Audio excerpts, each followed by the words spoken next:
มันพูดได้ไหมครับว่าวันนี้รีเทลเป็นแค่รีเทลเนี่ยมันอยู่ยากมากขึ้นจริงเราอย่าลืมว่าทุนก็หนามากนะครับเกมสงครามราคามันเข้ามาแน่ ถ้าข้างนอกเข้ามาเนี่ยเขาใช้โมเดลนี้เลย คือแต่ก่อนเนี่ยเรามอง customer satisfaction เนาะมาช็อปที่ Home Pro แล้วเกิดความพึงพอใจจบละอันถัดไปเราบอก customer experience แต่ปัจจุบันเนี่ยเรามองเป็น customer success หมายถึงว่าไม่ใช่คุณได้ประสบการณ์ดีๆเนาะแต่สินค้าที่คุณมาช็อปที่ Home Pro เนี่ยคุณเอาไปใช้งานแล้วเนี่ยคุณได้ตามสิ่งที่คุณต้องการจริงๆเราก็พยายามหาความแตกต่างสิ่งหนึ่งที่เราพยายามทำก็คือว่าให้ลูกค้าอยู่กับเราในระยะยาวได้ยังไงผมเชื่อว่าในวงจรนั้นนี้ที่เราเรียกว่า Customer Lifetime Value Platform ของเราเนี่ยจะทำให้เรามีความแตกต่างและสามารถแข่งขันอยู่ในตลาดนี้ได้กลยุทธ์เรื่องของตัว Omni Channel ช่องทางติดต่อก็เป็นอันหนึ่งช่าง Home Pro เป็นตัวหนึ่ง Trade In ก็เป็นตัวหนึ่งที่เราพยายามเอาเรื่องนี้ขึ้นมาเนี่ยเพราะว่าจริงๆการพัฒนาเรื่องนี้ไม่ได้เป็นเรื่องง่าย The Secret Sauce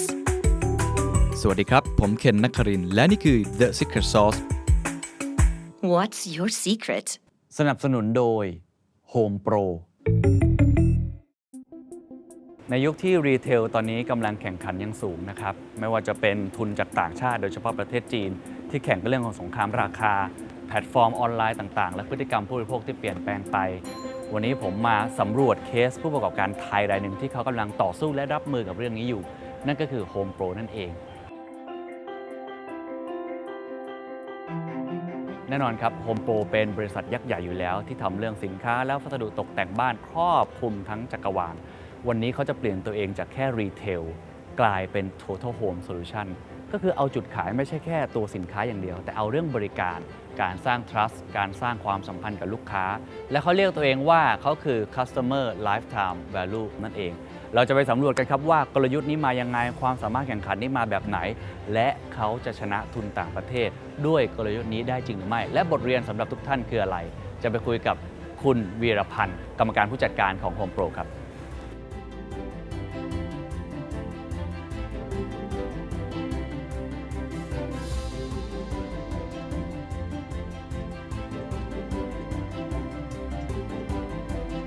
ผมเชื่อว่าวันนี้รีเทลหรือว่า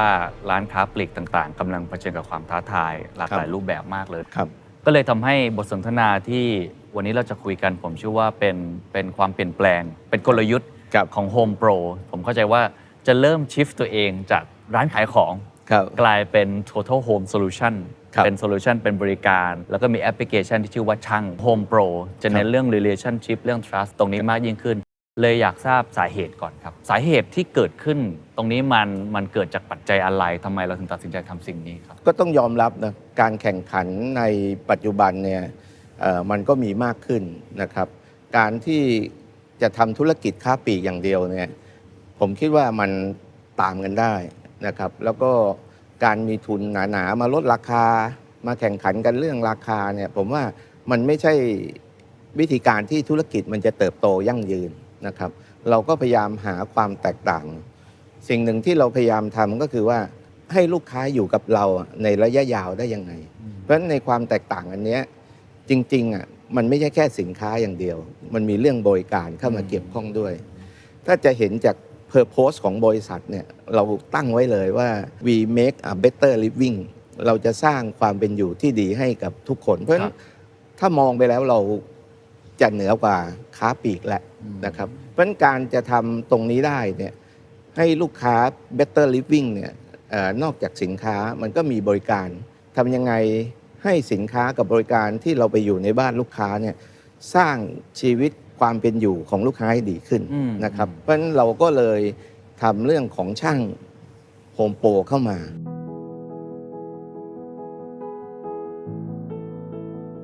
ในความแตกต่างมันไม่ใช่เรื่องบริการอย่างเดียวจริงๆวงจรของการซื้อของเนี่ยมันเริ่มตั้งแต่ว่าทำยังไงให้ลูกค้าเนี่ยเข้ามาที่ channel เราง่ายนะครับช่องทางติดต่อง่ายหลังจากนั้นพอเข้ามาแล้วเนี่ยซื้อของก็ซื้อเรามีโซลูชันให้นะครับเป็นโฮมโซลูชันนะครับระหว่างที่ใช้งานสินค้าในบ้านเนี่ย เราเองก็จะต้องมี Service After Sale Service ตรงนี้เข้ามาช่วย เพราะฉะนั้นลูกค้าเนี่ยจะใช้สินค้าได้เต็มประสิทธิภาพ ครับ ของสินค้า ถึงแม้ว่าลูกค้ามีปัญหาเราก็มีศูนย์ซ่อม ปัจจุบันเนี่ยเราสร้างศูนย์ซ่อมขึ้นมานะครับเพื่อที่จะดูแลลูกค้า ศูนย์ซ่อมวันนี้จะทำให้การซ่อมสินค้าของลูกค้าได้เร็วขึ้น รวมถึงว่าในระหว่างซ่อมเนี่ยในบางกรณีเนี่ยเราก็จะมีสินค้าให้ใช้ระหว่างซ่อมนะครับหลังจากที่ลูกค้าใช้สินค้าเป็นระยะหนึ่งแล้วต้องการเปลี่ยนสินค้าเรามีเทรดอินแลกเก่าเพื่อโลกใหม่ที่เอาไปทำเรื่องของ Circular Product นะครับอันนี้จะเป็นวงจรซึ่งผมเชื่อว่าในวงจรอันนี้ที่เราเรียกว่า Customer Lifetime Value Platform ของเราเนี่ยจะทำให้เรามีความแตกต่างและสามารถแข่งขันอยู่ในตลาดนี้ได้ น่าสนใจมากคำว่า customer lifetime value แพลตฟอร์มตรงนี้เพราะว่ามันครบวงจร ใช่ใช่ เมื่อกี้ตั้งแต่เริ่มต้นเลยก่อนที่เขายังไม่ตัดสินใจซื้อเลยด้วยซ้ำเนี่ยชแนลต่างๆที่เขาเข้าถึงเราจนมาถึงตอนเขาซื้อแล้ว after sale การแลกหรือว่าการที่มีปัญหาอะไรต่าง ครับ ๆ แต่ผมอยากทราบว่าจริงๆ Home Pro ก็พอมีเซอร์วิสแบบนี้อยู่บ้างมาในระยะหลายปีที่ผ่านมาแต่ว่าครั้งเนี้ยรู้สึกว่ามันชัดเจนมันเป็นกลยุทธ์ที่ค่อนข้างแตกต่างแล้วก็พยายามจะผมใช้คำว่า lift up มันขึ้นมาแล้วกันมันมีสัญญาณอะไรที่บอกไหมครับเช่นเราเห็นผมขออนุญาตพูดแล้วกันว่าเป็นทุนต่างประเทศเข้ามาทุนจีนเข้ามาเฟอร์นิเจอร์มากมายหรือว่าของที่เกี่ยวข้องกับบ้านทั้งหมดเนี่ยผมว่าราคาก็ถูกมากในแพลตฟอร์มต่างๆหรือพฤติกรรมผู้บริโภคเองมันมีสัญญาณอะไรที่คุยกันในบอร์ดในทีมแมネจเมนต์บอกว่าไม่ได้ละฉันต้องเน้นกลยุทธ์ตรงนี้เป็นพิเศษครับครับทุนต่างชาติก็เข้ามาหรือแพลตฟอร์มต่างชาติเนี่ยเข้ามาสักระยะหนึ่งแล้วมาจนถึงจุดหนึ่งเนี่ยที่เราคิดว่าเดินไปอย่างนี้เนี่ยมันคงแข่งขันกันที่ราคานะครับแล้วก็ประจวบกับช่างที่เรามีเนี่ยทำมาประมาณสักเกือบ20 ปีแล้วนะครับก็เริ่มมีความพร้อมมากขึ้นเราถึงสร้างแอปพลิเคชันขึ้นมานะครับที่ชื่อว่าแอป Home Service นะครับเพื่อที่จะให้ลูกค้าติดต่อง่ายเป็นจุดเรียนรู้เบื้องต้นนะครับหลังจากนั้นผ่านมาระยะหนึ่งเนี่ยเราก็บอกว่าลูกค้าต้องการเรื่องซ่อมสินค้าด้วยนะเพนพอยต์ลูกค้าเนี่ยเวลาส่งสินค้าไปซ่อมเนี่ยนานนะครับแล้วก็บางครั้งระหว่างซ่อมก็ไม่มีสินค้าใช้นะครับเราก็เห็นว่าถึงเวลาแล้วแหละที่เราจะผลักดันเรื่องนี้อย่างจริงจังและด้วยที่เรามีความพร้อมนะฮะเราเลยปรับแอปของเราจาก Home Service App เนี่ยเป็นช่าง Home Pro เพื่อให้ลูกค้าเข้าถึงง่ายแล้วก็เซอร์วิสต่างๆก็มีเพิ่มขึ้นในแอปพวกนี้ผมชอบตรงเมื่อกี้ที่บอกว่าคือถ้าเกิดมองสภาพตลาดแบบนี้ผู้เล่นแบบนี้มีโอกาสที่เอ็นเกมการแข่งขันจะไปสิ้นสุดที่ราคาแน่นอนซึ่งโฮมโปรไม่อยากไปถึงจุดนั้นเลยอยากสร้างความแตกต่างทีนี้ก็เลยเอาสิ่งที่ตัวเองทำไว้อยู่แล้วเพียงแต่ว่าอาจจะเอามาปัดฝุ่นมันอีกครั้งหนึ่งทำให้มันโดดเด่นอีกครั้งหนึ่งอาจจะเล่าให้ฟังครับว่าไอ้ช่างเนี่ยที่กำลังทำตอนนี้มันคืออะไรกันครับคือช่างของเราเนี่ยเนื่องจากว่าเราอยากจะเป็นโฮมโซลูชันเพราะฉะนั้นช่างของเราเนี่ยส่วนหนึ่งเนี่ยก็จะเน้นเรื่องของซื้อสินค้าแล้วเรามีฟรีติดตั้งเราพยายามขายสินค้าบวกติดตั้งฟรีเข้าไปนะฮะในขณะที่ถ้าเป็นคู่แข่งเนี่ยส่วนใหญ่ก็จะเป็นขายสินค้าแล้วไปหาช่างติดตั้งนะครับเพนพอยต์ของลูกค้าคือซื้อสินค้าทิ้งต้องรอหาช่างเองมันก็ลำบากนะครับอันนี้คืออันหนึ่งในบริการหลังการขายเนี่ยนะครับมันมีปัจจัยหลายอย่างไม่ว่าเรื่องของการใช้สินค้าให้เต็มประสิทธิภาพเครื่องซักผ้าที่เราซื้อกันอยู่ปัจจุบันเนี่ยมันมีฟังก์ชันเยอะมากนะด้วยเทคโนโลยีสมัยใหม่เครื่องรุ่นใหม่เนี่ยแต่เราอะใช้แค่ใส่ผ้าใส่น้ำยากดปุ่มซักใช่ไหมฮะจริงๆทีมช่างเนี่ยก็จะเป็นทำหน้าที่ในเรื่องของการคอนซัลท์ให้นะครับเพราะฉะนั้นติดต่อสอบถามมาเราก็ต่อไปเราก็จะมีศูนย์ในการที่จะให้คำแนะนำนะครับอันนี้คือเป้าหมายของเราเลยแล้วก็ช่างของเราอยากจะซ่อมสินค้าและทำสินค้าให้ลูกค้ากลับไปใช้ได้เร็วเพื่อยืดอายุการใช้สินค้านะครับงั้นช่างของเรามีตั้งแต่ช่างติดตั้งช่างบำรุงรักษาช่างปรับปรุงบ้านเช่นปรับปรุงห้องน้ำปรับปรุงห้องครัวอย่างเงี้ยหรือช่างสีมีครบทุกบริการที่เกี่ยวข้องกับบ้านครับคุณวีรพันธ์เชื่อไหมครับว่าช่างเนี่ยจะกลายเป็นความแตกต่างและจุดแข็งในอนาคตอาจจะเป็น5 ปีข้างหน้าที่จะทำให้เราไม่ต้องไปแข่งสงครามราคาผมค่อนข้างมั่นใจว่าเรื่องของบริการเรื่องบ้านเนี่ยช่างเนี่ยมีความสำคัญมากและใน3 ปี 5 ปีข้างหน้าเนี่ยผมเชื่อว่ามันเป็น ตลาดใหม่เลยนะครับถ้าเราสังเกตตอนนี้ซึ่งเราเห็นได้เลยสอบถามเขาเลยเขาบอกช่างที่ไว้ใจ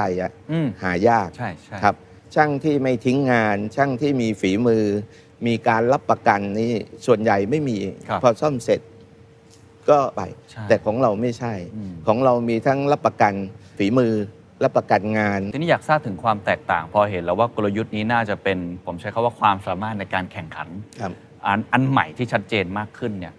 เราเปลี่ยนแปลงโครงสร้างภายในยังไงเราทำยังไงให้มันเวิร์กจริงๆเช่นเราเทรนช่างเพิ่มไหมเราจ้างเพิ่มไหมหรือว่าเราทำยังไงให้ช่างกลายเป็นหัวใจของการขายหรือว่าเป็นกลยุทธ์หลังจากนี้ครับเริ่มต้นอย่างนี้การที่ช่างที่เข้ามาอยู่ในทีมของโฮมโปรนะครับเรามีการคัดเลือกครับคัดเลือกก่อนแล้วเอามาฝึกนะครับแล้วเราก็มีโปรซีเจอร์หรือคู่มือในการทำงานนะครับแล้วก็มีการสอนรวมถึงเรามีศูนย์อบรมช่างที่เราสร้างขึ้นมาเลยนะครับเพื่อที่จะพัฒนาช่างนะครับหลังจากที่ช่างผ่านมาตรฐานนี้แล้วเนี่ยไปทำงานเนี่ยเราก็จะมีหัวหน้าช่างที่คอยตรวจสอบควบคุมงานอีกทีหนึ่งทีมช่างของโฮมโปรเนี่ยก็จะเป็นช่างที่ผ่านการอบรมพัฒนามาเป็นอย่างดีครับยากไหมครับกับการที่ผมใช้คำว่าตอนนี้โฮมโปรเหมือนกำลังจะปรับกลยุทธ์ภาพใหญ่จากร้านขายของกลายเป็นโซลูชันทั้งหมดเลยคือมันแอเรียมันกว้างขึ้นมากแล้วก็ผมเชื่อว่ามันก็คงต้องไปปรับกับหน่วยงานอื่นๆด้วยคือช่างมันไม่ใช่แค่ส่วนซัพพอร์ตแล้วผมใช้คำว่าช่างมันเป็นแถวหน้าเลยการปรับกลยุทธ์ทั้งหมดเนี่ยมันยากไหมครับในการ transform องค์กรโดยเทคนิคไม่ยากแต่การที่จะทำให้ทุกหน่วยงานเคลื่อนไปพร้อมๆกันก็อาจจะต้องใช้ระยะเวลานะครับหรือแม้แต่ที่ผมบอกว่าเรามีการอบรมช่างบางครั้งเนี่ยเราก็ยังมีจุดอ่อนอยู่ในบางครั้งในการบริการของช่างอันนี้ต้องยอมรับว่าทั้งหมดมันไม่ได้คอมพลีท 100% นะครับแต่ว่าเมื่อพบจุดอ่อนเนี่ยเราก็เอามาพัฒนานะครับทีนี้การที่จะปรับให้ทุกหน่วยงานเนี่ยไปด้วยกันเนี่ยผมยกตัวอย่างเช่นการติดตั้งสินค้าในหลายกลุ่มเนี่ยมันก็ยังไม่ได้ครบทั้งหมดที่โฮมโปรขายนะครับเราก็พยายามที่จะผลักดันพวกนี้ให้ครบนะครับ 100%นะครับเพราะฉะนั้นการผลักดันพวกนี้ก็ต้องมีการเจรจามีการพูดคุยมีการฝึกฝนนะครับก็ใช้เวลาพอสมควรเหมือนกันเพราะฉะนั้นถามว่ายากไหมก็ยากก็พยายามสร้างนะแต่ด้วยประสบการณ์เนี่ยผมคิดว่าเราสั่งสมมาเกือบ20 ปีเนี่ยอันนี้เราเรียนรู้แล้วก็ปรับปรุงเรียนรู้ปรับปรุง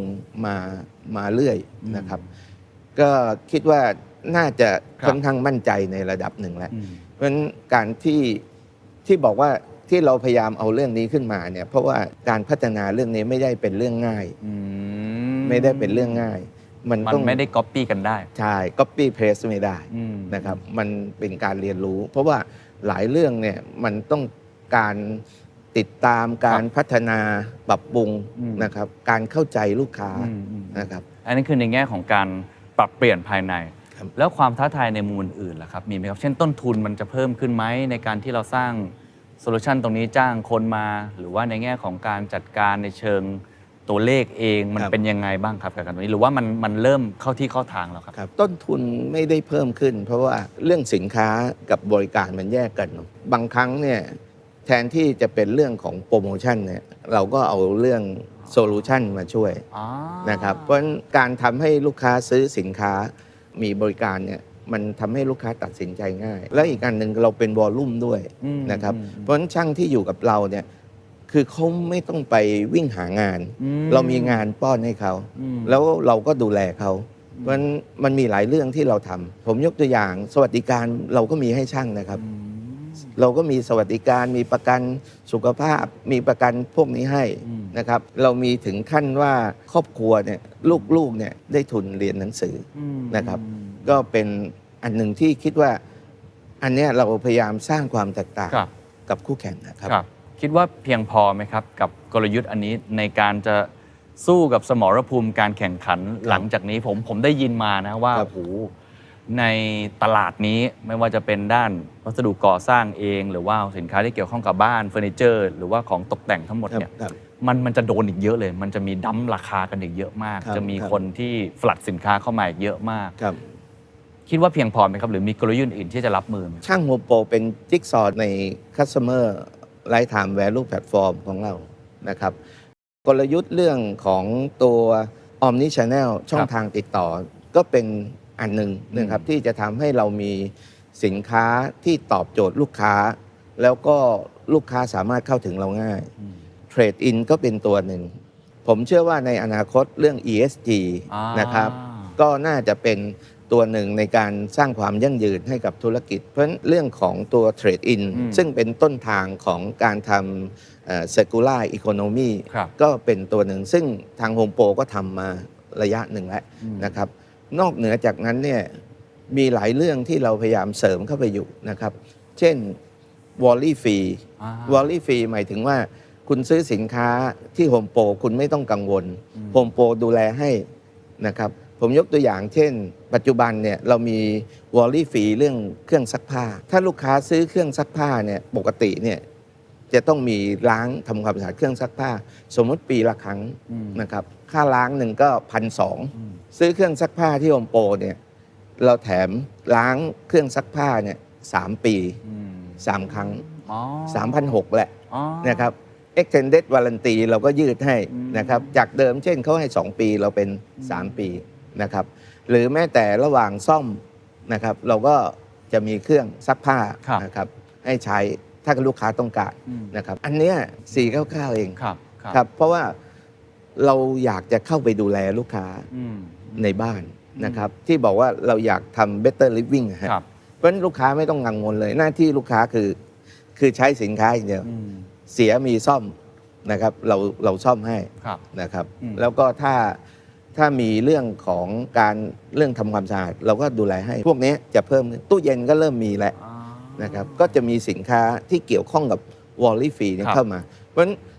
อันเนี้ยมันจะเป็นตัวเสริมที่จะทำให้ตัว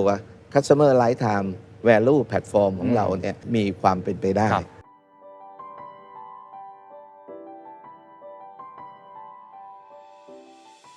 ตอนนี้เราอยู่กับคุณวินนะครับคุณวินแนะนำตัวนิดนึงทำอะไรในแผนกนี้ครับหลักๆก็คือทำเป็นในเรื่องของการคอนซัลท์ลูกค้านะครับก็คือการให้คำแนะนำที่ลูกค้าเวลามาซื้อสินค้าที่โฮมโปรแล้วแบบว่าน้องพี่ไม่มีช่างติดตั้งเลยอะไรอย่างเงี้ยครับทางโฮมโปรจะมีเซอร์วิสตัวนี้เพื่อรองรับสำหรับลูกค้าไม่ว่าจะเป็นในเรื่องของการปรับปรุงการซ่อมการต่อเติมนะครับและรวมไปถึงการออกแบบก็คือเรามีเซอร์วิสเหล่านี้ไว้ซัพพอร์ตลูกค้าครับลองเล่าเคสให้ฟังหน่อยได้ไหมครับว่าแบบมีเคสจริงเวลาเขาเดินเข้ามาแล้วเราคุยกับเขายังไงแล้วเราตอบสนองเขายังไงก็คือลูกค้าจะ walk in เข้ามานะครับผมแล้วก็สอบถามว่าเรามีบริการในการปรับปรุงห้องน้ำไหมซึ่งอย่างตัวบริการตัวนี้ครับจะเป็นบริการที่ยอดฮิตที่สุดก็คือจะเป็นลูกค้าบ้านเก่าค่อนข้างเยอะก็คือลูกค้าจะอยู่ในช่วงที่ว่าต้องการปรับปรุงแล้วอะไรเงี้ยครับก็คือลูกค้าจะเข้ามาทำตั้งแต่ไม่ว่าจะเป็นปรับปรุงเฉพาะพื้นผนังหรือทำทั้งห้องเลยครับเพราะฉะนั้นห้องน้ำก็จะเป็นออปชั่นที่คนใช้เยอะสุดถูกต้องครับจะเป็นเซอร์วิสที่ขายดีที่สุดแล้วสมมติเขาเข้ามาปรึกษาแล้วคุณวินรับโจทย์เขาไปแล้วก็ไปติดต่อช่างยังไงเล่าเพิ่มได้ไหมครับครับผมโดยตัวโปรเซสนะครับก็จะเริ่มต้นที่การจองคิวสำรวจให้ลูกค้านะครับก็คือจะมีเจ้าหน้าที่เข้าไปเซอร์วิสวัดพื้นที่ให้ลูกค้าเพื่อที่ว่าจะได้นำมาขึ้นตัวโมเดล 3D ให้ลูกค้าครับเพราะว่าลูกค้าจะได้เห็นภาพชัดมากยิ่งขึ้นว่าถ้าห้องน้ำเรารีโนเวทใหม่เสร็จแล้วเนี่ยรูปแบบมาจอกมาเป็นแบบไหนแล้วเราก็จะมีโมเดลของอุปกรณ์ที่เป็นอยู่ในโฮมโปรแทบจะทั้งหมดเลยครับก็คือใส่เข้าให้ลูกค้าเลยว่าลูกค้าเลือกชักโครกตัวนี้เลือกอ่างตัวนี้แล้วเราก็จะทำการเสนอราคาให้ลูกค้าครับหลังจากที่ลูกค้าโอเคในเรื่องของตัวราคาแล้วก็จะเป็นเหมือนการทำคอนแทคการทำสัญญานะครับแล้วก็นัดช่างเข้างานเลยครับน่าสนใจอีกมุมหนึ่งพอดีเมื่อกี้ได้คุยกับคุณวีรพันธ์เขาบอกว่าตอนนี้เอาช่างเนี่ยเป็นหัวใจเลยครับผมคือไม่ใช่ขายแค่สินค้าแล้วเพราะบางทีสินค้าเนี่ยราคาแข่งขันกันสูงมากเนาะเราต้องเอาไอ้ตัวบริการเนี่ยเข้าไปหรือว่าไอ้ตัว trust ในตัวช่างเข้าไปเนี่ยพอเขาปรับเปลี่ยนกลยุทธ์ตรงนี้เนี่ยมาถึงคุณวินเนี่ยมันเปลี่ยนอะไรเยอะไหมครับหลักๆที่เปลี่ยนเลยนะครับก็คือการดูแลเรื่องเซอร์วิสให้มันไวขึ้นแล้วก็ให้มันมีคุณภาพมากยิ่งขึ้นหรือว่าในเรื่องของการอบรมเป็นเรื่องสำคัญครับในการอบรมช่างในการติดตั้งอุปกรณ์ให้ได้มาตรฐานแล้วก็การติดตั้งที่เรียกว่ามีเรื่องของการรับประกันให้ก็คือหลังจากลูกค้าติดตั้งเสร็จลูกค้าก็สบายใจได้ที่ว่าเราไม่ได้หายไปไหนเราดูแลทั้งหมดก็คืออย่างเช่นยกตัวอย่างเราติดตั้ง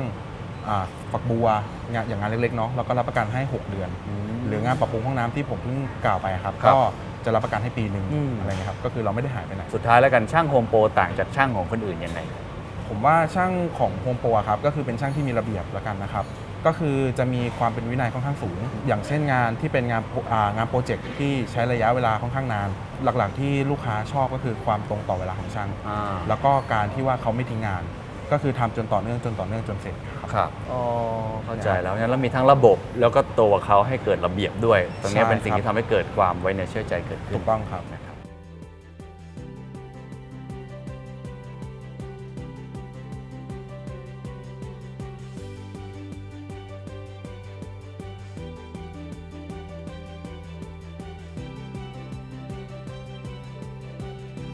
ฟังดูแล้วเหมือนทิศทางไปทางนี้แน่นอน ครับ Customer Lifetime ครับ Value Platform คือจะเรียกได้ว่าเราอาจจะไม่ใช่แค่รีเทลแล้ว ใช่ครับ หรือผมพูดอีกแบบสำหรับผู้ประกอบการท่านอื่น ๆ ที่ฟังอยู่แล้วเขาอาจจะอยู่ในกลุ่มธุรกิจรีเทล ครับ ไม่ว่าจะเป็นสินค้าประเภทไหนก็ตามทีเนี่ ครั ย บ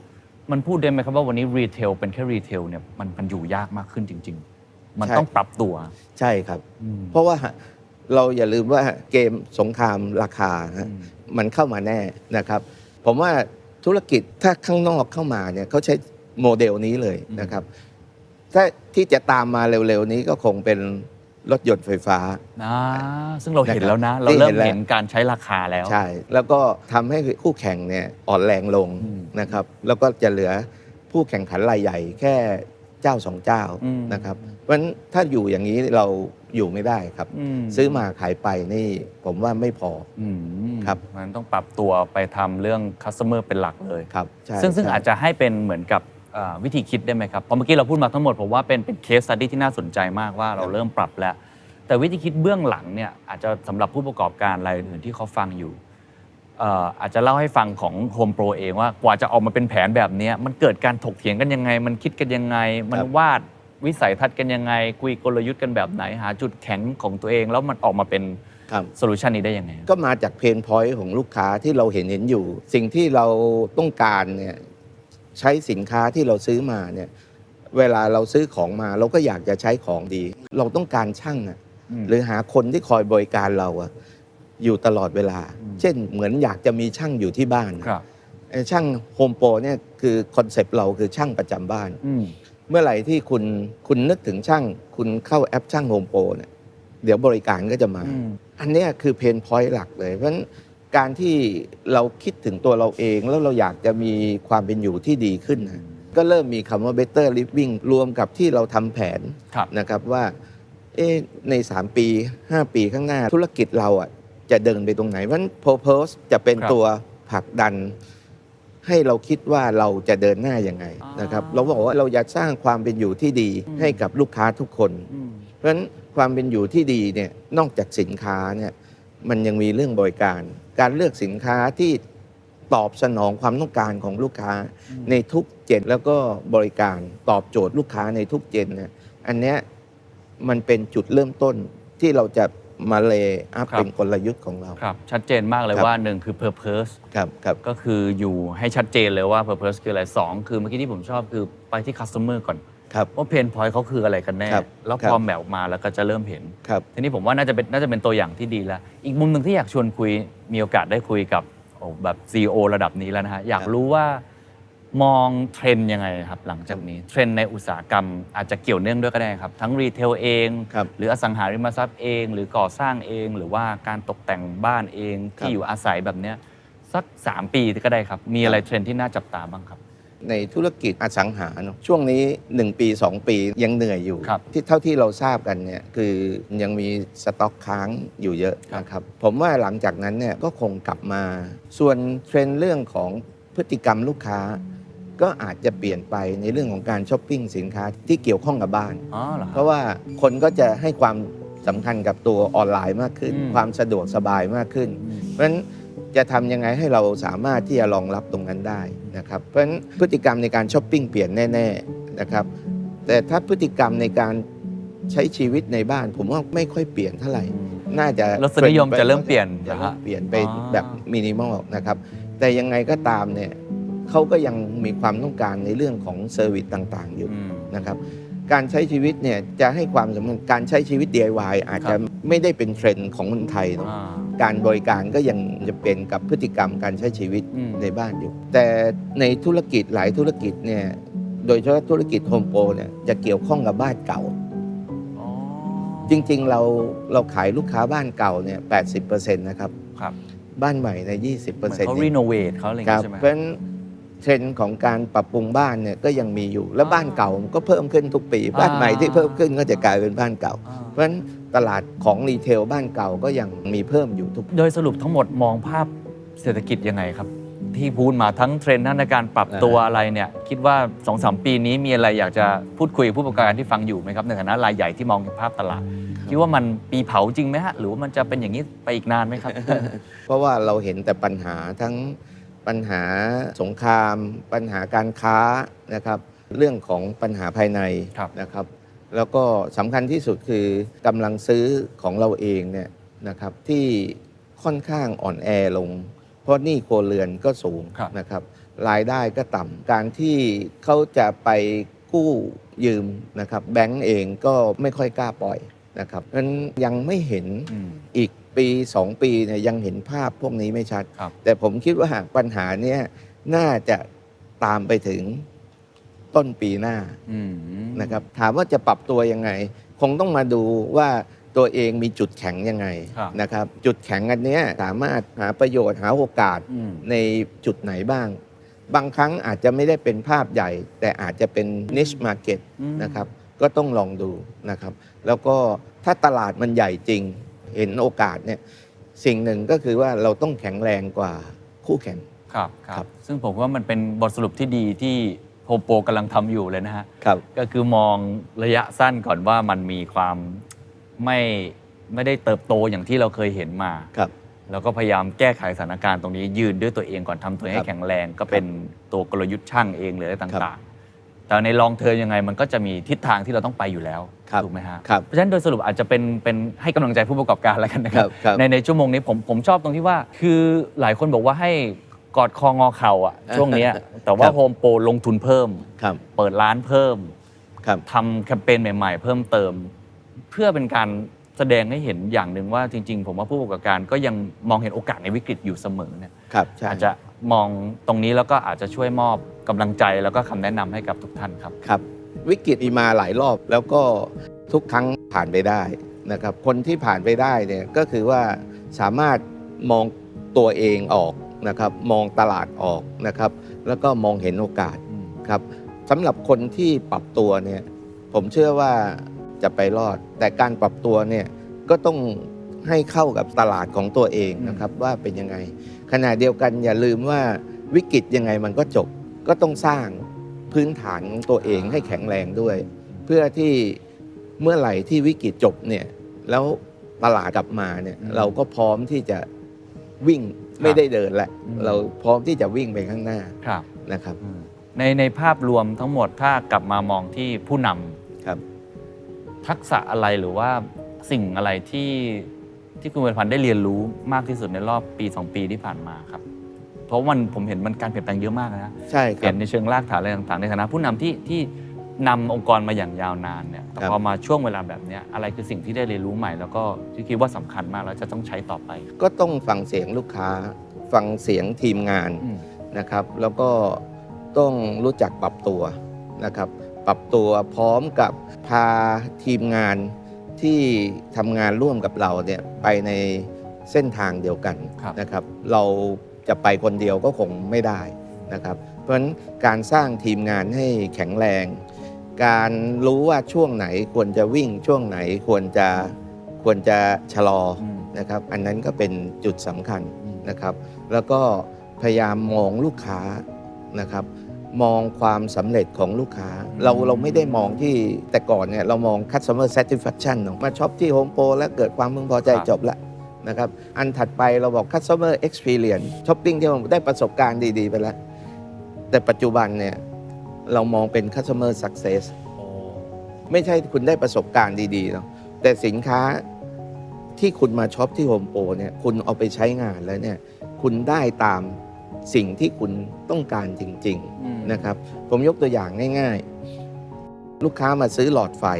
นะครับถือหลอดเก่ามาเลยนะครับเป็นหลอดไฟสำหรับอ่านหนังสือ แต่ถือวอร์มไว้มา อืม นะครับอ่านหนังสือเนี่ยต้องใช้คูลไว้ อ่า จะถนอมสายตา พนักงานเราเนี่ย แนะนำ ถ้า ได้ ถามและแนะนำได้ อันเนี้ยผมถือว่า customer success แหละเพราะ customer สามารถเอาสินค้าไปใช้งานและได้ถูกต้องจริง ๆ นะครับ ซึ่งอันเนี้ยเราพยายามที่จะสอนทีมงานเรา แล้วก็ทำให้ทั้งองค์กรเนี่ยมองไปที่ customer success เพราะฉะนั้นผมว่าเรื่องนี้ก็เป็นเรื่องสำคัญ ที่ผมบอกว่าต้องโฟกัสไปที่ตัว customer ครับ ให้เยอะนะครับ โดยเฉพาะ customer success ครับ ครับ โอ้ชอบมากเลยครับ ไม่ว่าโลกจะเปลี่ยนไปยังไง customer เป็นหัวใจสำคัญเพียงแต่มันลึกมากขึ้นเนาะ ครับ จาก ครับ แค่ satisfaction experience ตอนนี้ต้องเป็น success ครับ ซึ่งถ้า ใช่ เกิดเรายิ่งมองลึกหรือใครที่มองลึกก่อน ก็ ครับ มีโอกาสจะชนะก่อน ซึ่งวันนี้ ใช่ค โฮ รับ มโปรก็กำลังทำแคมเปญใหม่ๆ แล้วก็กลยุทธ์ใหม่ให้เราได้เห็น ครับ นะ ผม วันนี้ขอบคุณมากนะครับ ครับ ขอบคุณนะค ข รั อบ บคุณครับ